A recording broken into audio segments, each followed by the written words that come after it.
আমরা যে কারণে বিএনপির পক্ষ থেকে ৫ই আগস্টের পর থেকে আমরা বলে আসছিলাম যে এই সরকারকে যে আপনি একটা রোড ম্যাপ দেন, আপনি কি করতে চান, কতদিন আপনার সময় দরকার, কি কি সংস্কার করতে চান এবং নির্বাচনটা কবে করতে চান। কিন্তু এই সরকার কিন্তু সেই পথে হাঁটে নাই।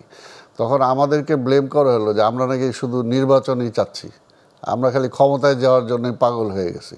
কিন্তু বাস্তবতাটা হলো এই যে আমরা তো বুঝতে পারছি যে যে যে ফ্যাসিবাদ বিরোধী ঐক্যটার সৃষ্টি হয়েছিল, সেখানে যখন সে আগের মতোই শেখ হাসিনা যেমন নির্বাচনের প্রশ্ন আসলেই বলতো আমি কেন নির্বাচন দিব, ওই তারেক রহমান এসে দেশ চালাবে এটার জন্য, ঠিক এই ৫ই আগস্টের পরেও একই কথা যে নির্বাচন দিব কি বিএনপিকে ক্ষমতা আনার জন্য। বিএনপিকে ক্ষমতা আনার জন্য কি এই পরিবর্তন হয়েছে?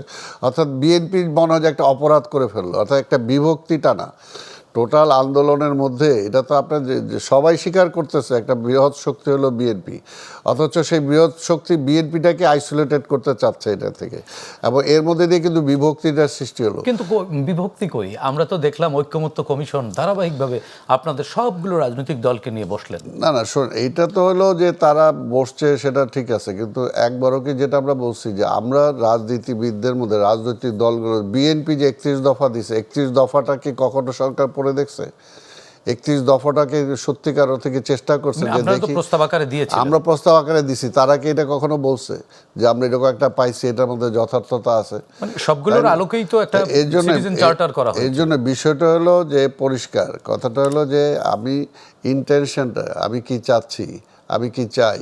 আজকে এই সরকারের এই সমস্ত দুর্বলতার কারণেই কিন্তু আজকে ফ্যাসিবাদের দোসররা আবার নতুন করে মাথা গজানোর একটা সুযোগ পাচ্ছে। সালাম ভাই, আমরা আরও একটু শুনবো এই বিষয়ে আলোচনা, তার আগে ছোট্ট একটি বিরতি নিতে হচ্ছে। দর্শক, আর কাবল প্রশ্নগুলো সহজ নিচ্ছি, ছোট্ট বিরতি, সঙ্গেই থাকুন।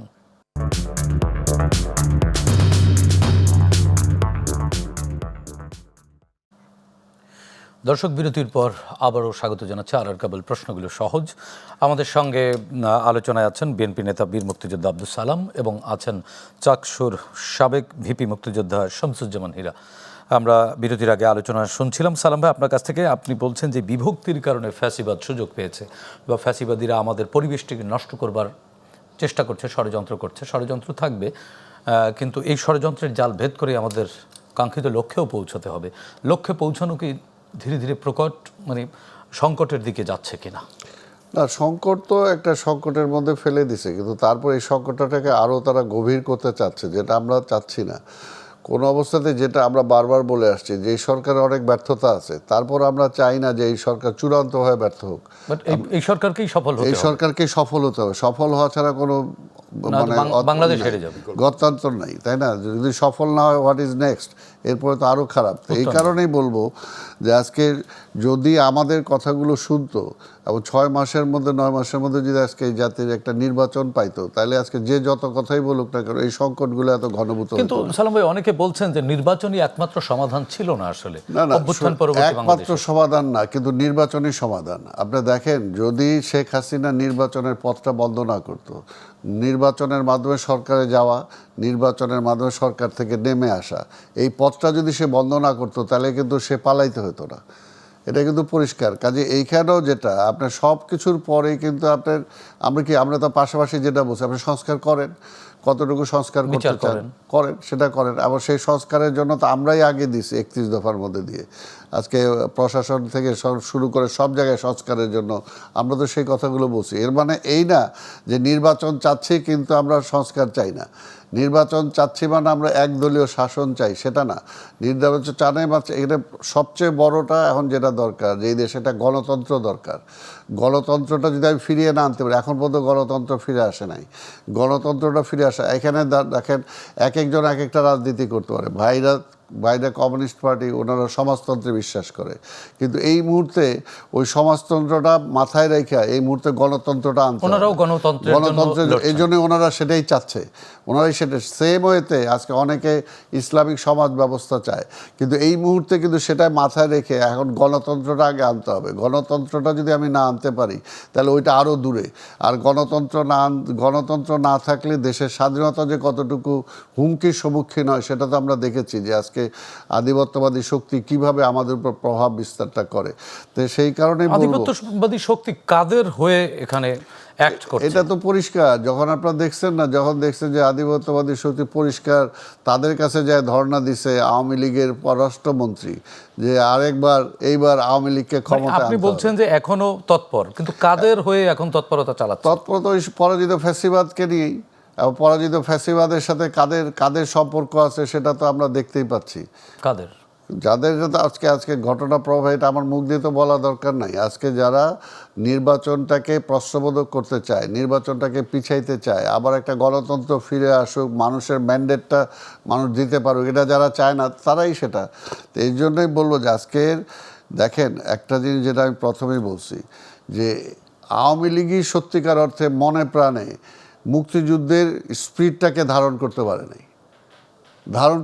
নাই। আর সেই জায়গায় আপনি বলতেছেন যে আরেকটা যারা ধর্মভিত্তিক একটা রাজনীতি করতে চায়, তাদের মাধ্যমে আপনার মনে করতে যে তাদের মাপ চাওয়ার মধ্যে দিয়ে সবকিছু সমাধান হয়ে গেল। আপনারা মাপ করলে কি হয়? না মাপ তো, আপনারা মুক্তিযোদ্ধারা, আপনারা তো মহান, আপনারা আমি তো মাপ করে দিতে কোনো অসুবিধা নাই, কিন্তু তাদেরকে তো সেই মাপটা সেভাবে চাইতে হবে। এতদিন এখন পর্যন্ত তো তারা মুখে বলে এক কথা, কাজে বলে আরেকটা। তারা তো 2 দিন আগেই বলছে যে আমাদের বুদ্ধিজীবীদের হত্যা করছে, পাকিস্তানিরা করে নাই, বা পাকিস্তানিদের সহযোগিতায় যারা ছিল তারা সেটার জন্য দায়ী না। একদিক দিয়ে আমি বলতেছি আমি মাপ চাচ্ছি, আরেক দিক দিয়ে আমি বলতেছি না আমি এটা করি নাই। অর্থাৎ ঘটনাকে আপনি বাইপাস করার জন্য চেষ্টা করেন, সত্যটা তো আপনি স্বীকার করছেন না। তো সত্যটা স্বীকার করেন, পাশাপাশি যেটা বলবো যে শোনেন, এখন যদি শেখ হাসিনা এসে কালকে বলে যে আমাকে মাফ করে দেন, তাহলে আমি কি করব? আজকে দেখেন দেশের জন্য যুদ্ধ করেছি, গণতন্ত্রের জন্য লড়াই করছি, গত 17টা বছর আমার জীবন থেকে চলে গেছে, আমি আর কয় বছর বাঁচবো? তাহলে আমি যদি বলি যে তাহলে শেখ হাসিনা আমার এই 17টা বছর আপনি ফেরত দেন, তারপর আপনাকে আমি মাফ করে দেব, অসুবিধা তো নাই। তো এটার জন্য প্রত্যেকটারই মাপেরই কিন্তু একটা আবার সীমানা আছে, যে কতটুকু আপনি মাফ করতে পারবেন। এবং সেটা মাফ করার মালিক হলো জনগণ। জনগণের কাছে যাব আমরা। জনগণ যদি মাফ করে দেয়, আমি করার কিছুই নাই। জনগণ যদি আজকে রাষ্ট্র ক্ষমতায় মনে করে যে হ্যাঁ একটা ওই দলকে দিয়ে দিবে, আপনি ঠেকাইতে পারবো? সে কাজে সেটা সবচেয়ে বড় এইখানে নিয়ামক শক্তি হলো জনগণ।